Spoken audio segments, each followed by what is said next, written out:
Hello, welcome to Moneytudes series. This is Wisdom Elder. I'm your regular host on this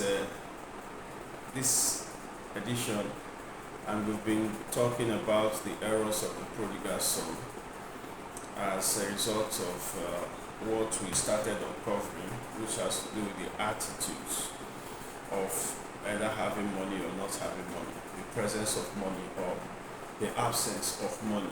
Today, we are continuing the second episode of VISIONOMICS.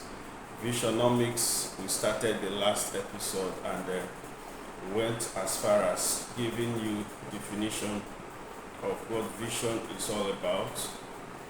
And then today we'll be going a step further into explaining some of the things we started last time. All right.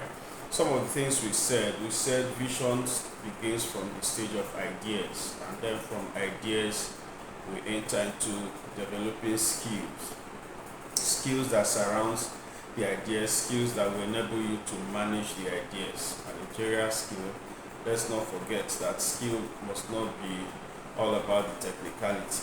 They are managerial, they are marketing. And we talked about a CEO having knowledge of virtually everything that has to do with the vision. The CEO having knowledge of everything that has to do with the vision, both the legal aspect of the vision, both the economic aspects, the marketing, the funding, partnership, a whole lot of things.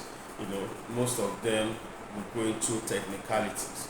Somebody might be embarking on a vision of food processing and he knows nothing about real estate, but he needs to know certain things about real estate, land purchasing, and all the rest of them. And then probably development. He needs to know. You might not be a professional, but you need to have those certain knowledge because you go through all that. All right. So in the section we talked about the projects, which I'll be going into in detail. We talked about putting up a feasibility study. We are still going to look at that feasibility study, your business plan. All right, that gives you the marketing aspect, the business aspect of your business, of your idea. All right. So today let's start from the point of idea. What are the features that a contemporary idea must have that will stand the test of time in this 21st century? Let us go on that first of all, because we said vision has to do with the birthing of an idea. From there, we develop skill around that, and then we progress into the project stage, and then the company or the business stage, the ministry stage. Actually, why we say ministry is because ministry is another word for working vision. Working vision is another word for ministry. Most people can be very religious about it, but you can be a man that has a ministry when you are working on your vision. Until you start working on the vision, the ministry has not actually started. All right. So first, what are the qualities for an idea that must stand in this contemporary society, the test of time? Number one, the idea must be people friendly. The idea must be people friendly. I think we're talking about vision as a collaboration of your ideas, you understand, with certain other qualities which we mentioned. So we have to dwell on the idea. We say it's an extraordinary rendition of ideas. So what will be the qualities of the ideas that will stand in this dispensation? Number one, the idea must be people friendly. It must appeal to the people. It's not something that will just come out and the people will not want it. One of the difference between Thomas Edison and every other inventor in his days is that he invents for compound interest, to multiply in order to make a lot of people, something that people will appreciate, people will accept. Those are the things that Thomas Edison goes into inventing. It's not as if he wants to invent anyhow. He's an inventor, yes, quite all right. Well, he looks at something that will appeal to a good number of people. something that has people's interest more, and then he goes into it. It is this concept of being people friendliness of a vision that can make a capitalist somebody who has his own capacity to invest, to bring out money and invest into something he might not have a passion for. I repeat, it is this idea, this concept of people friendliness of a vision that can make a capitalist someone who is interested in pushing his money into any venture that will be of profitability to him. It is this concept that will make that person to carry his money and invest even though he does not have passion for that venture. You know, before now, people always say, if you must have vision, you must have vision around something you have passion for. That's at the beginning stage of a vision. What do you have passion for? What do you love doing? What do you like doing? Fine, that's a good stage. At the elementary phase, that is how to actually come into vision. But at the higher phase, at the advanced level phase, it has nothing to do with passion now. It has everything to do with the interest, the profitability, the area or sector of the economy that is going to be a very big hit and launching into that sector. Take for example, you have interest for, you are considering that football sector has a lot. You understand profitability, you can generate a lot of income in the entertainment sector of football, and because of that, you now start planning on how to invest into the football sector. That is it. You might not actually have passion, you might not have all the time to be sitting down and watching football. You understand? Take for example, there are some people who have invented into cement production that might not actually have any passion around cement. They only consider the fact that maybe the environment has lots of land mass and a lot of people will always want to build houses. As a result, cement production is going to be a viable venture to throw your money. They might be interested in just food, but right now, because of people friendliness concept of a vision, they are going into cement, or they are going into technology, or they are going into electronics, or they are going into entertainment, or they are going into another project altogether that might not be something they have passion for. So right now we say, look for what is viable, develop a passion for that thing, and invest into it. That's the advanced level. The primary and ordinary level is go into something you have passion for. But the advanced level now is look for what is viable, develop a passion for it, and then go into create your vision around that thing. Build your concept, build your vision. How do I tap into the IT market? I might not have too much passion, but if I'm presented with a concept that is workable, that is good, that is outstanding and unique, and it's IT, I will just go into it because I feel it's going to be a very big hit. And let me tell you, this Eureka thing, that there's going to be a spark of ingenuity that you connect with maybe an idea and it will become a hit. This thing might not always come. It might be as a result of trying something that you actually never thought it was going to be a hit. A lot of inventions you have today, from Coca-Cola, a lot of big time corporations and business we have today, the people who started it never knew it was going to be a hit. They only got into it, and then before you know it, it became the talk of the town. So sometimes it might not be the area you have passion for. Please understand me. You might have passion for shoes, and you can recreate the shoe industry into something that is viable, that is global, that is dynamic, like we have defined vision in the previous edition. But we are talking in this context now, we are talking about looking at something that is that is competitive. Look at the environment. Look at the environment, something that people really demand in a very high capacity, and that thing has not been properly satisfied. and you begin to develop interest in that area, you begin to do research on that area, you develop passion for it. It might not be you were having passion for it before. You develop passion for it, and before you know it, you start researching in that area and you launch into it. This is why so many people came from outside the country and they took over the market, our local market. They took over our production market, they took over our food market, they took over our drug market, and a whole lot of other things. Why? Because they considered an opportunity, an advantage. Maybe number one advantage could be in the population.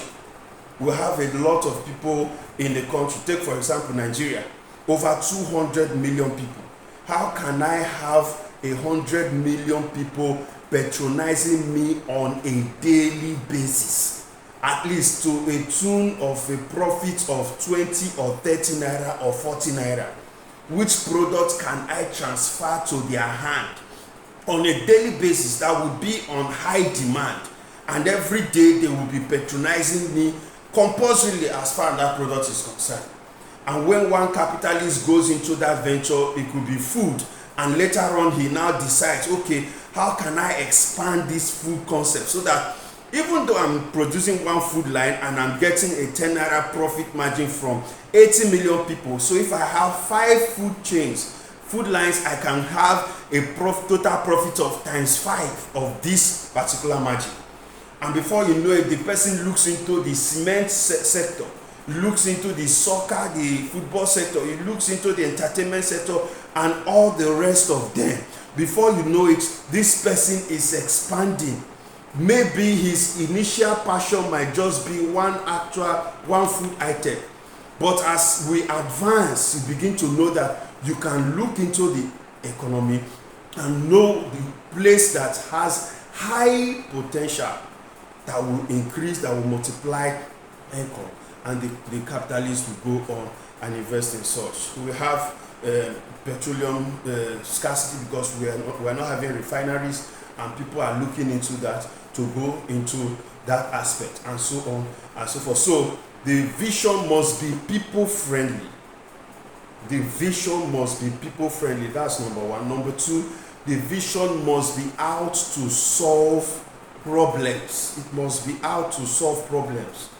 It must make difficult things easier for people. Remember your phone, before it came, there was something else you were using, but somebody thought of a smarter phone, something that will make things easier and simpler, and it came on board. All right, so you must be bringing a vision that is going to be solving a lot of problems for people. That's number two. Don't forget, it must solve problems. So in the society today, look at the places where people have problem the most. That is where you can even create an idea, create your project, and embrace that angle, that sector. Look for the place people have problem the most. The more people's problem, the more opportunity abound in that area. The more we have problem, take for example in Nigeria today, the more people opportunities abound in Nigeria. That is the truth. Now somebody might not see it. A man was sent to go to a town where people don't use shoes, and it's a shoe company that sent him to that town. And he got there, he tried all his best. He said, man, these people don't even believe in shoes, so there's nothing I can do here. And he came back, and the company sent another person. And the person got there, convinced them on the importance of shoes, the benefits of shoes, why they should be using shoes. Before you know it, people tried it and they walked and they were okay with it, and the market broke open and people started demanding for shoes. So this man that went and came back was now shocked. How come the place I went and nobody was interested? That is where our company is sending millions of containers of shoes, because somebody saw the problem as an opportunity. Another person saw the problem as a challenge. How are you seeing the problem that is surrounding you? So your idea must be people friendly, and your idea must be targeted towards solving the problem of the people. Number 3, your idea must be compliant to the trend, technological trend especially. Technological trend must be friendly. An idea that you can operate easily. People can patronize you online, people can patronize you offline. They can at least access all your content and whatever in a very easy manner. Before now, people used to go to a shop to buy things, but today there are dispatch riders and there are different people who advertise their products without even having a space physically where people can come. And once you pay, they go. So it has to be people friendly, and it has to be friendly, trendy with the contemporary technological systems you have. Something that you can apply with your Android, with your iOS. Every other systems can at least assimilate that they can access this particular concept or this particular idea. You understand? We are building a technological gadget, make it to have a Wi-Fi, make it to have a Bluetooth, even though it's not a laptop, it's not a phone, it's a gadget. Make it to have some of these things that do you know, before now we used to have CCTV just like that, but recently we now have CCTV with Wi-Fi, and the ones you can, even your phone you can. So an idea that you can even upgrade an existing product and make it contemporary, make it something that will blend to the technological apparatus, the technological gadgets of today. All right, this is also very important. And make sure your idea is going to be profitable. Your idea must be profitable. Don't carry something that you are not sure whether this is going to make you profit or not. Make sure your idea must be profitable. The profitability analysis is where you work on when we go into business planning. When you go into your feasibility study and business plan, that's when you work on the profitability, the profiting of your own concept, the profiting of your business idea. All right, so it is bound to give you profits. Number 5, we talked about this before, but your idea must at least be generational, must be moving from one generation to the other. Don't forget, we read the Bible many times. We see God say, he said, "I'm the God of Abraham, God of Isaac, and God of Jacob." God always teaches people to think generationally. If a Jew reads that portion of the scripture, he's seeing from one generation to another, and he's planning from beginning how his vision or project is going to go to the next generation. If an ordinary person reads that vision, he is not seeing from one generation to the other. He's seeing it as a prophetic declaration. All right, God of Abraham, Isaac, and Jacob, he did it for them, he will do it for me. That's how a prophetic, most Christians, that's how they, but if a Jew, Christians see it that way, but if a Jew is seeing it, he's seeing it as God is saying that I'm the God that moves from one generation to another generation. As a result, whatever I'm doing, it must transcend from me to my children, to my children's children, and the third and the fourth generation. That's how the Jew reads the Torah or the Old Testament part of the scripture. They look at it from the background aspect, not just the prophetic aspect. All right? So we need to understand that your ideas must transcend just your generation. Something that must move beyond. We talked about people's businesses, ministry, vision being packaged as a movement. A movement is something that comes, exists for a time, and when that time has passed, it dies off. That's a movement. But when you are packaging your vision for the next generation, you are preparing yourself for something bigger than you. All right, so your ideas must be people friendly. It must move from one generation to the other. It must be contemporary, as in applicable to all the gadget systems we have today, and then it must be out to solve problems. I'll be coming back to you shortly for the next episode of this Visionomics. All right, I just want you to understand that whatever you have, as far as the grace of God is on your life and you are ready to make it in life, all right, applying these facts will make a greater good and a greater difference in your life. Don't forget that we are always here for you. We are always here to help. We are always here to assist, no matter what the package is. You know how you can reach us. Our number is on the screen, and after now, we also encourage you to share and subscribe. We have our contacts all over. If you are following us on YouTube channel, we have our contacts all over. All right, please don't drop that vision. Don't kill that vision. That vision is meant to shine. It's meant to blossom. It's meant to flourish. It's meant to touch the world and touch the nation round about. All right, so I want to celebrate you and I want to encourage you. Please join us in the next edition. This is Moneytudes series. My name is Wisdom Elder. I celebrate you.